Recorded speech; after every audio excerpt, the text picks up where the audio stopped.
Tashengbagi India gi magi national security gi haitare ko magi threat lady ba mayam sing kari mayam sing si control tongna hona bada north east ki maru na region sing da Assam Rifles yam so wa pivotal role ma laura government of India na moi si Assam Rifles o tar ga sumoi officer bo ki rank sina army de commission torga lakpani aduga atei sina masagi mai keno buksina moi gi Assam Rifles gi magi Hoki regional base da hoki keno toro kana link ba dugum makhalgi paramilitary force makhala mani si mayam leng khangnare na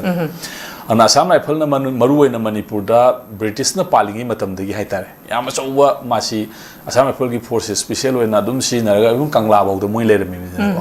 aduna mokoi si gi leri ba pochi moisi sinaning mong da magi leri ba khoi ki keno si gi khoi gi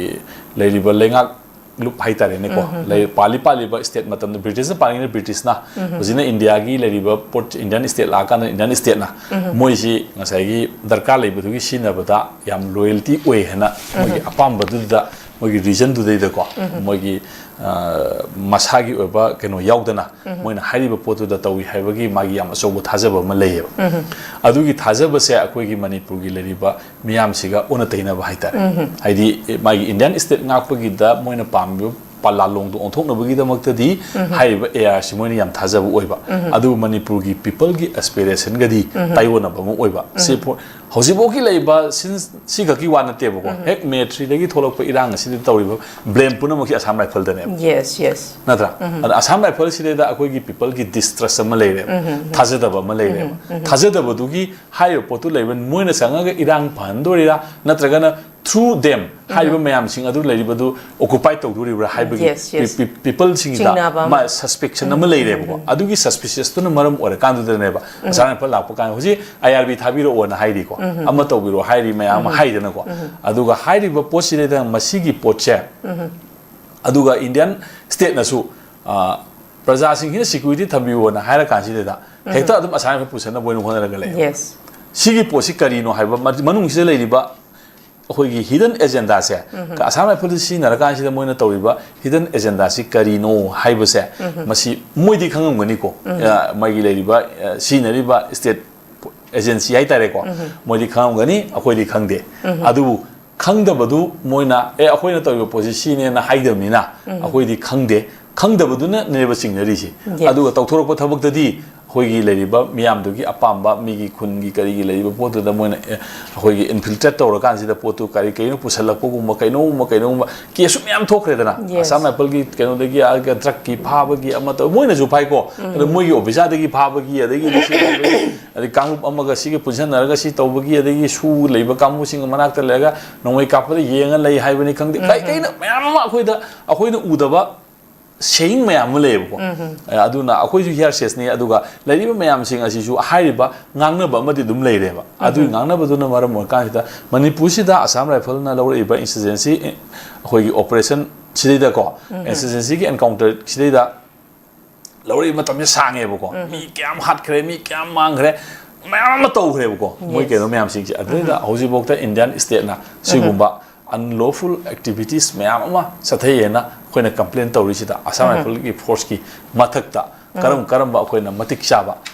thabak action haitare human right violation gi matang da adagi di mai keno matang da kai kilo kho khage ai se akoi ju naina ba yeng ba yai ba yes thoyong na ko adu ai thoyong leite na khali except an jawbi kai ka case khara da ama ani khak natana ko adu gum natana jam na sat mi am mangre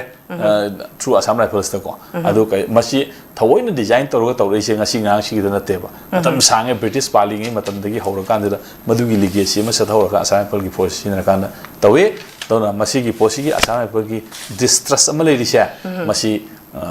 moina phan gai taragari moi gi mieng du phan gai taragari moi masan horam sangi at the same time government of India na semdopom sange aduna taragari haiba force le da khoi Manipur gi thajaba se yam sathina su mangselakani maram masina chauba conflict ama tholakpa bu thoktana mi rakpa kan se tawdana kotana adu moi changba nungai ba mafam su leyeba asana phun na pusalakpa da asana phun welcome tawba area su leyeba jaga yes yes si akoina si oi targadi asana phun si na kan sida manipur sida divide and rule gi policy sanarabra haibagi akoina wahang ama tholeba adi khara amana asana phun changba ki ba hangoi ba tu sa phawba khara amana asana phun welcome maina tawba adu targadi haiba forces makoina divide and rule policy ama tawnabagi mechanism moina sinari bra haiba si akoigi wakal dagi logical oiba keno amadi question arise tawba hore ebu ko kan aduna sigi pose moina manipur gi oiba common keno amada aspiration amada lakpa yana bagi dong the force gi magi operate motor mai motors operandi sia masi hongdok pam change ebu ko adu hongdok tragadi magi akoigi thajabagi sangse sum he no mono magi henselakani haibo pam sinena hojik masi wapam thamjaningi si mane jayam chumba wapam ni masi gi matang ji khoi hana हाइबा conflict सी अखोगी मैतेगा कुकी खकी थोइंगगी अखोगी conflict सी मरक्तदी अखोगी अखोइना हाइनरमबसी चिंगदना लोमा तमदना लोमा हाइनरमे अदुबो हजिक्ति थोइबा कॉन्फ्लिक्ट से अखोगी चेन ऑफ रिएक्शन अखोगी तांखुल गा अखोई कुकीगा नगागा कुकीगा सुमाइना यावसलपसिना मरम ओइरकांदा हाइबा लो एंड ऑर्डर सी अखोई चिंगा तमगा सी तोंगान तोंगाली हाइरमबसी हजिक मैतेगा नगागा तांखुलगदना अखोगी लो एंड ऑर्डर अमा कुकीदना लो एंड ऑर्डर अमा हाइबा सिगी स्टेटमेंट से ओजा हजिक सुमाइनो इनमा हाइना खलाबनेबा अदुनने बोजाना हजिक मियामना सुदुम खंगी मफम खरददी कुकी हाइबा साम राइफल्स लाकबदा वार्मली वेलकम तवी यामना नुंगाइबा फावे अदुगा मफम खरददी असम राइफल्स लाकपसी सुंपाम पामदे मखोइना लाकांदने हेना लाइफ से सेफ ओइगद्रा हाइबसी मखोइ लाकांदने हेना तौरोइदबा थबक थौरम कयाम तौरकांदा हाइबा मफमजिदा हेना इरांग थोकद्रा हाइबगी अकीबा मिपाइबसे लैरकपसिनसु ओजा ओइगदोरिबने जा थागचरि ओजा मखा जथजबोइना मसिदा मु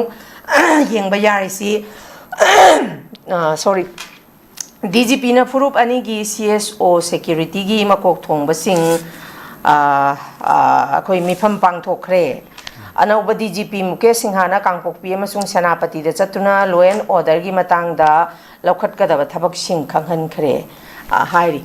jamasiri yengba yari si khoi gi thoiba conflict si gi matang da khoi gi DGP si adumak sille oja adu itarga su लामीबा मतम मतम की पुरमीबा सिंगसी अखोई सिक्योरिटी सी लो एंड ऑर्डर सी फगतनबगी मतंगदा अखोगी मखोगी कहाइनी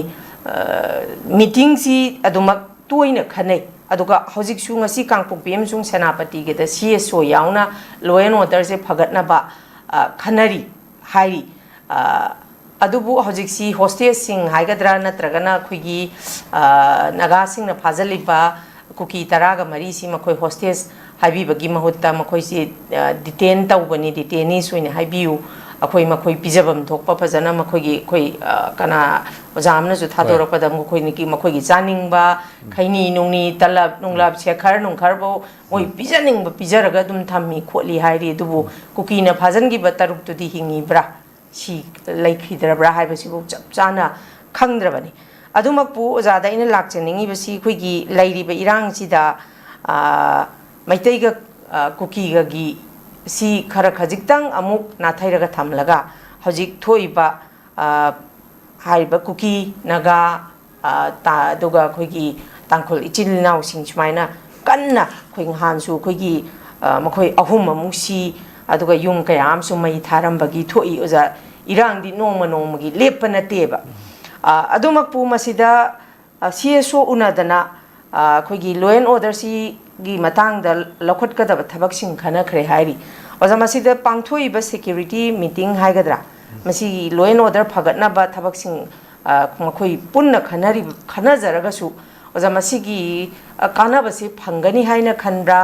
अदुगा खनरीबसिगी मतुंग इना कोब्रागी कमांडो सिंग सुचंगा खरे मखोई हजिक वेल ट्रेन तौरी तौगदब थबक थौरम सिंग मणिपुरी एरिया सिंग जियोग्राफिकल एरिया कराय कराय दे थीगदबनो होंगदबनो हाइबसु मखोई द ताई खोली हाइबगी पाउसु खोई अदुम ओजा हुसु दुम अखोई मियामना तारी ओजा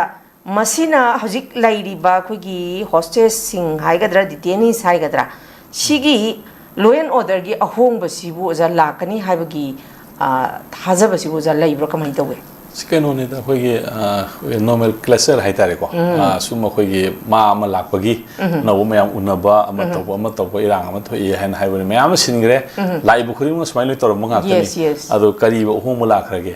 samna ka da khoi yum da ojik se for example ai gi keno side da khwang yam kan na re na emergency casualty ama da ba lo kan da magi protocol am di le na aham da mi du relief to bane ai di hidak pen kilam company khang di kai ni khang di am ni adi matung da mar si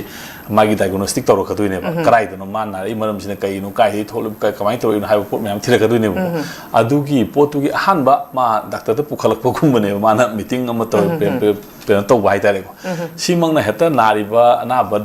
du diagnose to dri bani na ka shu lai ba ta ya gi roi bu ma han ba gi mai khong ka ama sang helak pai wani adu ma na kayam hai ba doctor no ko kayam specialist oi bu no adu masigi ke no sirida hai bu do ko yeng ba ta re adu ga manipur gi oina di ai ba expert mayam DGP mayam lakre bu ko adu moina si law and order gi angle de gi interpret tawga tawna bu hona bani na lai sina nari sina political problem ne ba moina lying sina law and order gi kano treatment ne ba tawri sina adu di kar maina lai nari ba du ga treatment du ga di honor mina lai la du di super phaba nai gi roi bu ko mayam ma si matam loi gi ni sahi sang ba ya roi magi matam loi gi ne manipur gi issue si di sang ba issue ma ne bu ko mioi kyam gi matam loi gre mioi DG kyam ho gre army gi chief madi gi general major general manipur pu ba eastern northern eastern command mayam ho gre bu ko adu still problem is continuing adune ba leiri ba poche aduna leiri ba poche akoi gi sidi amna karai dano polop politically akoi si magi political kano sing se magi leiri ba issue sing se masi polop oina moina namsel la kan sina polop oina masi evacuate to gra kan du da